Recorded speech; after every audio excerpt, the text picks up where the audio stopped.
Power begins from within. If you're aware of who you are, if you're aware of what you're good at, what you're not good at, if you're able to see how emotions kind of govern your life, if you can learn what your weaknesses are and how to control them, you can't ever get complete control, but awareness is almost enough. Slowly through this process of knowing who you are and understanding other people and how they operate so you don't make stupid mistakes in life, you can increase that little tiny margin more and more and more, and you will be a person of power. Law number 1 in the 48 Laws of Power is called never outshine the master. And almost every single person in the world has violated that law, myself included. Basically how it works, you're so eager to impress your boss or whomever in your new job that you try so hard that you make him or her feel insecure. Like maybe you're younger and better than they are. And because of that, you're fired, or something bad happens to you and you never know why. Do you think meditation is allowing you to make more interesting connections because of the quiet? Yes, I mean, I'm not going to go too deeply into this. It's a theory of creativity that's not my own, but that I use a lot in Mastery. And basically the idea is that ideas are generated in the unconscious. They're not generated consciously. Your conscious mind is very limited what you can hold in your memory. Right. But unconsciously, in your subconscious, when you're asleep, when you're dreaming, the mind is filled with thousands upon thousands of ideas and things that are there, that are lingering there. And connections are being made all of the time. And occasionally those connections float up to your conscious mind and you have a brilliant idea about how to do something. 1 out of 10 people are like great manipulators. And there just takes one person and they can ruin your life. We were born with this natural talent. Every single person is born with this talent for getting inside the minds of other people. It's something that you're not even aware of. How do they need to conceive of that? To what end are they using that skill to make their own dreams come true? First thing is, you're not aware of this power that you have. You're walking around in life, I'm not critical because I'm the same, sort of sleepwalking. You're inside hearing your own thoughts day in, day out, like a continually, circling loop in your head. And you're not aware of the fact that if you stop that and you look at other people, a world opens up to you. So what's the first component of that world? Nonverbal communication. 95% of what really matters in communication between people is not through words. Words are used to deceive you, to disguise what people are really thinking. What are just a step or two that they can take down that path starting today? The first thing to understand is the most important, and that it is a skill. If you want to play the piano, you can't just sit down and suddenly play. You've got to practice it. You've got to practice it every day. And if you practice an hour a day, you're going to get better at it. Why are children able to learn and an adult can't? The reason is children don't think that they're superior. They don't think that they already understand the world. They're this small. They're weak. They're defenseless. They have to learn or they're going to die. They have to learn how to speak the language. They have to learn what's going on with their parents, or they're literally going to die.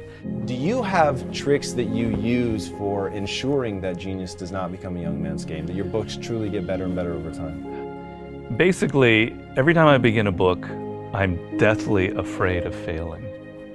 I feel like, it's not going to sell as well as the last book. I'm losing it.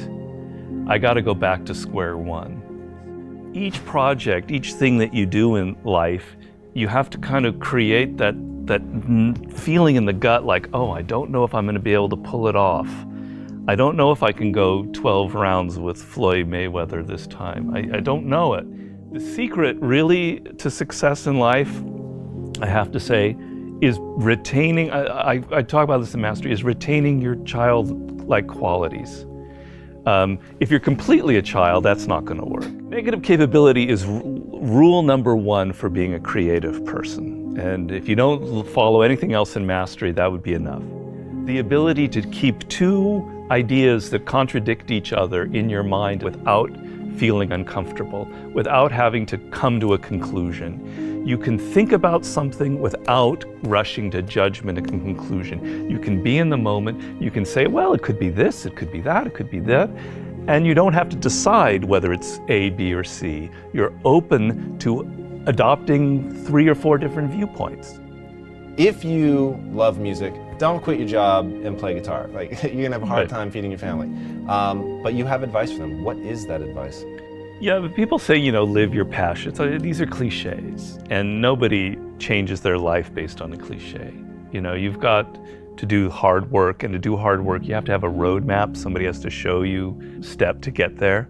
Working for yourself, starting your own company, doing what you love should be everybody's goal. The process begins by first knowing what you really love. And believe me, I do a lot of consulting. A lot of people have no self-awareness. They don't even really know what it is that they were meant to do in life. They loved music when they were a kid, but then they got into law or whatever because of their parents, and then they don't know who they are anymore. Well, do I really like music? You got to go through that process first of figuring out what it is that really connects to you in a deep, visceral way, what you loved when you were a kid, what still excites you. Once you go through that and you understand it and you've got some clarity about it, okay, how do I incorporate that in my life? So if you're 23 years old, it's a little easier. I love music, but I'm not a musician because I've not been practicing it. I just love music. But I have a real good sense of business. I've been studying business and I have an MBA, etc. Okay, I've got to now find a way to craft a career that combines my knowledge of business and my love of music. And if I follow that and I do it smart and I plan it out, eventually what starts out with more business than music will end up becoming more creative as I get better and better at it. How do you prepare somebody to survive that initial stage of boredom and pain? Well, pain is great. You've got to embrace pain. Pain is pleasure. You've got to make the connection between the physical and the mental. Well, you know that when you're exercising, when you're running or you're working out or whatever, it hurts, but it leads to something pleasurable. You have to be able to translate that to mental things. And if you make that switch in your mind, it is mind-blowing what can happen to you. Who are the most messed up people in the world? Spoiled kids. Kids who are given everything, who have a rich father or mother and they don't have to work or try. They are the most messed up people you'll ever meet. Each person, I make this point in Mastery, is born unique. And it's kind of one of those cliches. Yeah. But there's science to it. The science is your DNA will never be repeated. The way your brain is wired will never be repeated. Your experiences in life, you're one of a kind. And it's an amazing thought if you think about it. Of all of the billions of humans that have lived and will ever live, there will never be anybody who is wired like you are wired. And the problem in life is as you get older, you can become more and more like other people. You spend a lot of your time thinking about what other people like, and you're not aware of what you like. You go into careers because you listen to other people. If you look at all of the brilliant people who've succeeded in life, if you look at a Steve Jobs, you look at an Elon Musk, etc., there's nobody else out there like them. You're never going to be able to pinpoint one other person like them. They are completely unique, and those are the people that end up having power in the world. So if you're going to be able to create that website, that blog, that whatever it is, that startup that is different, that has its own niche and reflects you, something good will happen from it. Control people's perceptions of reality and you control them. It's a great military strategy. Comes from the great Colonel Boyd, who invented what's known as the OODA loop. And he came up with the OODA loop, which means orientation, observation, decision, action. You have to observe what is happening, orient yourself into the context of it, decide what you need to do, and act. We want to believe that there are shortcuts to success. We want to believe we can take a drug or we can do something that'll make it quick and easy. But the truth is, it takes grit. It takes persistence.